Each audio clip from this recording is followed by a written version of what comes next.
Contract signed for Ogle-Eccles Bypass Road. GRO blames birth certificate delays on application errors. GCCI supports exclusion of ramp statistics from local content secretariat.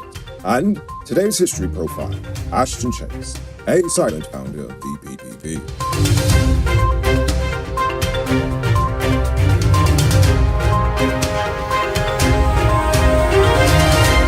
I am Noriko Bulford, and this is Uncut News. Do you see news happening? Send us a tip on WhatsApp at 592-659-6151. This afternoon, the government signed a US $106.4 million contract for the construction of a bypass road from Ogle on the east coast to Eccles on the east bank of Demerara. The contract was signed with Indian company Ashoka Construction Company. It will be a 7.8-kilometer 4-lane road, with each lane being 3.6 meters wide with sidewalks and a median, as well as a connector to the Eccles access road. Fellow Indian company Rights Limited will provide supervisory services during the consultation phase of the road. During a visit to India in January of 2015, then-President Donald Ramotar had received a US $50 million loan commitment from the Indian Exxon Bank to fund the road project. Well, after coming back into office in 2020, the PPP amended the design of the proposed Ogle to Diamond Bypass Road to bring the project costs in line with the funds made available by the Indian government. But it's still somehow twice as expensive, even though it's half as long. On Thursday, Vice President of the Guyana Manufacturing and Services Association, Ramzi Ali, told the newsroom that local manufacturing companies are losing their trained and long-serving employees as they seek higher salaries in the oil and gas sector. He said they just can't compete. While he admits that companies will have to increase their salary scales to retain their staff, he still noted that those leaving are the ones qualified in the technical field, and they are leaving for remuneration packages that are 20 to 40% more than they are currently paid. But now here's the thing I don't get. These companies are willing to put millions of dollars in training into each of these employees, but they're not willing to give them just a little raise. I mean, come on, I think that 20% extra is worth not having to waste a multi-million-dollar investment. Just saying. On Wednesday, Chief Welfare Officer Julian Vifus explained the plight of teachers and counselors as she said parents are being defensive when they are approached about the behavior of their children at school. She said that parents need to listen and act instead of becoming defensive. Meanwhile, Dr. Marcel Hudson, the Chief Education Officer, said it will take a community effort to fight youth violence, as he suggested communities around the schools become more involved when they see school children acting out in a certain manner. The CDC has distributed food, cleaning, and hygiene supplies to various flood-impacted communities across the nation. During the past 2 weeks, the CDC has disseminated over 700 food and cleaning hampers, along with several other relief items. Currently, relief items procured in Lethem are being packed for distribution in that area. Also, supplies are being prepared to be sent to regions 5, 7, 8, and 10. Now it's time to tell you about Best Buy's Car of the Week. Currently on sale is this 2016 Suzuki Jimmy Sierra 4-wheel drive. It comes with regular and low-range 4-wheel drive, Bluetooth, mug rims, new tires, TV, CD, stereo, fog lamps, black camera, and much, much more. Buy cash for $3.4 million. All pay as low as $700,000 down, with around $67,000 monthly for 5 years, and it is yours. Call or WhatsApp 662-0844 for more info, or visit the showrooms at Lot 171 Peter Street, Queenstown, or Lot 2 Lamar Street, and tell them Noriko sent you for this sweet deal. Despite numerous complaints about the lengthy wait for a birth certificate, the Registrar General Raymond Cummings blames the applicants, who he says are filling up the application form with incorrect information. The General Registrar Office, the GRO, is responsible for issuing certificates of birth, death, and marriage, and according to Cummings, there is no backlog at the moment. When the newsroom interviewed him on Thursday, he said they are currently processing documents from June 4th, 2022. Cummings explained, persons would apply for birth certificates with names and information other than their correct information. And what I mean is, somebody's parents might have told them they were born on one day, but our records have a totally different day. End quote. Last year, there was a backlog that was quite large, but as of Thursday, Cummings claims that has been cleared. A 27-year-old pork knocker, Samuel Henry, is missing and now feared dead after a failed attempt to cross the Conawarak River in Region 8 on June 12th. In an interview with Starbuck News, the friend of the missing man said Samuel and a co-worker left the camp and were heading to the boat landing when they were told that a boat wasn't there. Nevertheless, they still went. However, when he attempted to swim to the other side, he unfortunately did not make it. On Thursday, 4 persons in Berbice were charged with drug trafficking. 51-year-old Lilwati Sukram, 18-year-old mother Sharifa Ali, 39-year-old Delcon Potter, and 32-year-old Rajin Salup pleaded not guilty to the charge of trafficking 2.7 kilograms of marijuana on June 19th at Strand, New Amsterdam, Berbice. They were all remanded as their trial continues into today. But the best crotch in Guyana? Wait, that should read, for all sizes of clutch disc and pressure plates for heavy-duty trucks in Guyana, check out Powered Automotive. Get this and other high-quality truck parts at the lowest prices. Visit them at Lot T1161 EE Eccles, or call them on telephone number 6970171. Save big on truck parts at Powered Automotive, the #1 heavy-duty truck parts store in Guyana. In other marijuana-related news, on Wednesday, a 31-year-old woman of Cornelia Ida, West Coast Demerara, admitted to selling weed after she was busted with 219.2 grams of cannabis hidden under a pile of wood in her yard. The woman is presently in custody pending charges. The private sector has backed the decision by the local content secretariat to withhold approval of a local content certificate to Ramps Logistics Guyana.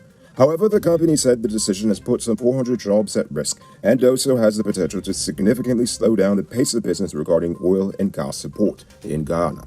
The Trinidadian company, Ramps Logistics, is also seeking clarity as to why it was denied its local content certificate, which it applied for since last April. Hours after the Trinidadian firm denied manipulating the law by finding a random Guyanese Trini and paying him to become the majority owner of the company in some strange rent-a-citizen scheme, the newsroom reports that a few months ago, the company was fined 20 million Guyana dollars by the GRA for breach of its customs regulations. Further, the GRA is reportedly still awaiting a response from the company, which holds a major stake in the logistics sector, on to why its brokerage license should not be revoked in light of the offense. The GRA has reportedly written to the company several months ago, but to date, they have yet to respond. Now for today's oil update.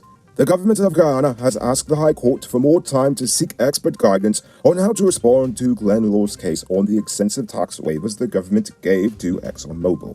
According to the court document, the extra time is to help the legal team address the, quote, highly technical and, quote, highly complex questions raised in Law's case. The document detailed that the case raises highly technical and complex questions of tax law and contract law, which must be carefully interrogated to allow the court to make an informed decision, because, again, these are very complex subjects we're speaking of. It might not be robbery season, but the streets are still mean. That's why you need to get security for your home and business through Sheriff Security Service. Sheriff Security offers well-trained guards, armed and unarmed patrol, marine patrol, K-9 services. These people even got drones. Why? Because your security is their highest priority. You've seen the rest, now hire the best. Hire Sheriff Security Service today. For this week's Guyanese profile, we are talking about Ashton Chase.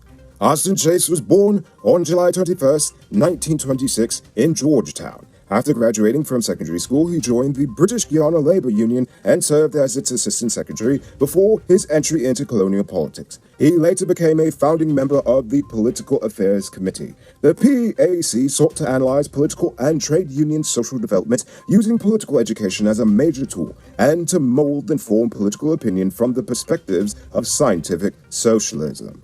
The PAC eventually morphed into the PPP in 1953. Chase eventually became one of its central figures. Having served as Minister of Labour, Industry and Commerce in the first PPP government in 1953 under a colonial government, he was instrumental in introducing a labour relations bill in September of 1953 after a sugar worker strike by the Guyana Industrial Workers Union. The strike, which had the support of PPP leaders, struck fear into the hearts of the British, the Americans, and other regional territories, as well as capitalists, who feared that their workers may get the same idea and decide to rise up with some socialist beliefs as well.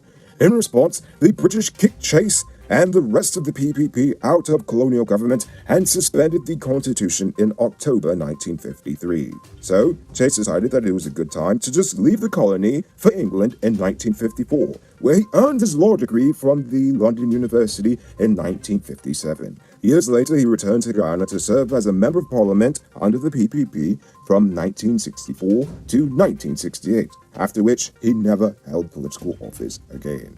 Chase was appointed senior counsel in 1985 after Burnham died.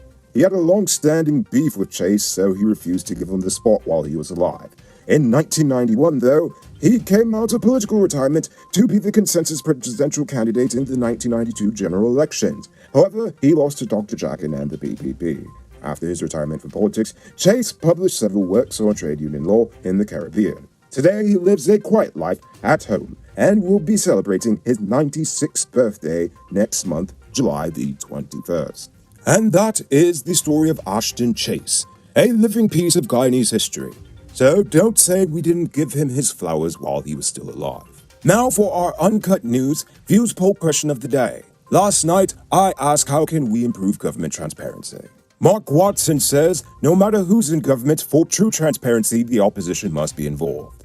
Indeed, I agree 100%.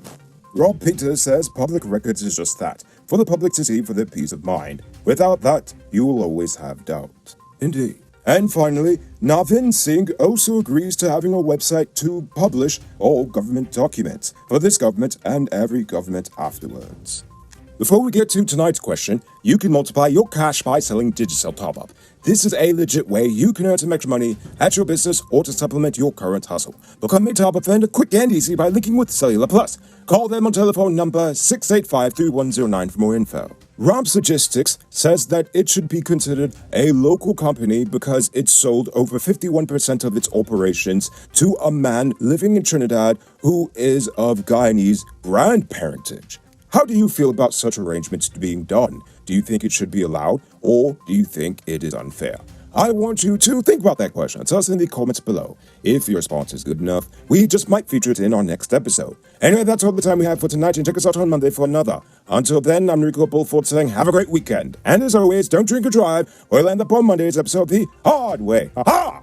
Good night, folks.